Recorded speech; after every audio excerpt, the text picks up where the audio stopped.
अप्रैल के पहले 15 दिन में इलेक्शंस कराएंगे।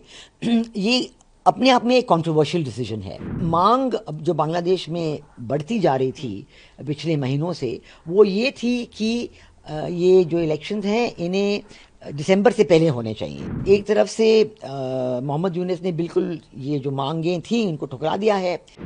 ईद से पहले चीफ एडवाइजर मोहम्मद यूनुस साहब राष्ट्र के नाम संबोधन दे रहे थे। अब उन्होंने कहा है कि अप्रैल 2026 से पहले बांग्लादेश में चुनाव करा लिए जाएंगे। कैसे देखती हैं आप मैम? और कहीं ना कहीं उन्होंने आरोप भी लगाया है कि कुछ इंटरनेशनल फोर्सेस का हाथ था डीस्टेबलाइज करने में बांग्लादेश को। ये जो उन्होंने निर्णय किया है, कल घोषणा की है कि अप्रैल के पहले 15 दिन में इलेक्शंस कराएंगे, ये अपने आप में एक कंट्रोवर्शियल डिसीजन है।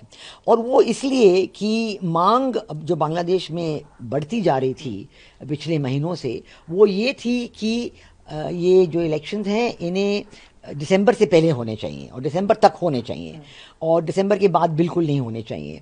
तो एक तरफ से मोहम्मद यूनुस ने बिल्कुल ये जो मांगें थी उनको ठुकरा दिया है।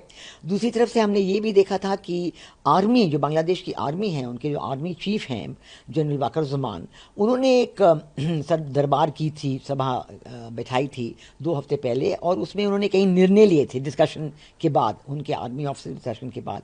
और उन निर्णयों में से एक ये था कि इलेक्शंस ज़रूर दिसंबर तक होने चाहिए। और उन्होंने ये भी कहा था कि ये जो रिफॉर्म प्रोसेस है, ये तो इलेक्शंस के बाद जो सरकार आएगी, इलेक्टेड पार्लियामेंट आएगी, ये रिफॉर्म्स उनका काम है। ये रिफॉर्म्स मोहम्मद यूनुस की सरकार का काम बिल्कुल है ही नहीं। इनकी एक इंतरिम सरकार है और इंतरिम सरकार का काम सिर्फ ये होता है कि वो इलेक्शंस करवाएं। और दूसरी बात ये देखा जाएगा तो ये जो इंतरिम सरकार है, ये एक जो क्वालिफिकेशंस होते हैं केयरटेकर गवर्नमेंट बनने की, इंटरिम सरकार बनाने की, उनमें 2-3 शर्तें ये होती हैं कि नंबर 1 नॉन पार्टी गवर्नमेंट होता है। ये शर्त उन्होंने रखी नहीं है, क्योंकि हम देख रहे हैं कि लोग जो हिज़्ब उत-तहरीर के मेंबर हैं वो एडवाइज़र हैं इस सरकार में, और इस्लामी आंदोलन बांग्लादेश के लोग इस सरकार में हैं। और हमें सबको, पूरी दुनिया को पता है कि जमात इस्लामी जो है, इस्लामिस्ट पार्टी, वो ही है, असली सत्ता उनके हाथ में है। और वो मोहम्मद यूनुस को बताते हैं कि आप क्या करें, क्या निर्णय लें। और मोहम्मद यूनुस के हाथ में तो कुछ सत्ता है ही नहीं, वो तो बिल्कुल ही जैसे जो उनको बताया जाता है वो करते हैं। तो ये सब चीज़ें को देखते हुए ये भी एक और बड़ा निर्णय होना पड़ेगा कि जो मोहम्मद यूनुस की सरकार है वो तो केयरटेकर गवर्नमेंट बन नहीं सकते। इसलिए आर्मी ने जिन्होंने इनको बनाया था, उन्हीं को अपने हाथ में सत्ता लेके एक केयरटेकर गवर्नमेंट बनानी पड़ेगी, जिनके साथ इलेक्शन होने पड़ेंगे, और वो उनको जल्द से जल्द करने चाहिए।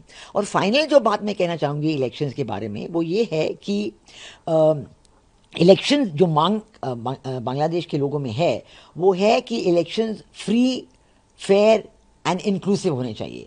और इसमें अवामी लीग ज़रूर उनका हिस्सा होना चाहिए, बिकॉज अवामी लीग बांग्लादेश में सबसे बड़ी पार्टी है, उनमें करीब 40-45% उनका जो वोट बैंक है। और ये वोट बैंक को ध्यान ना देते हुए, मैं तो ये भी कहूँगी कि ये देखते हुए कि अवामी लीग के वोट बैंक में कोई कमी नहीं आई है इन 7-8 महीनों में, लोग जो हैं अवामी लीग के सपोर्टर्स जो हैं उन्हीं के साथ जुटे हुए हैं। और ये जो बात जो है, ये मोहम्मद यूनुस को बिल्कुल पसंद नहीं आई है, और उन्होंने हाल में ही अवामी लीग को बैन, उनकी एक्टिविटीज़ को बैन कर दिया था। और ये जो उनका निर्णय था, ये बहुत अनपॉपुलर था।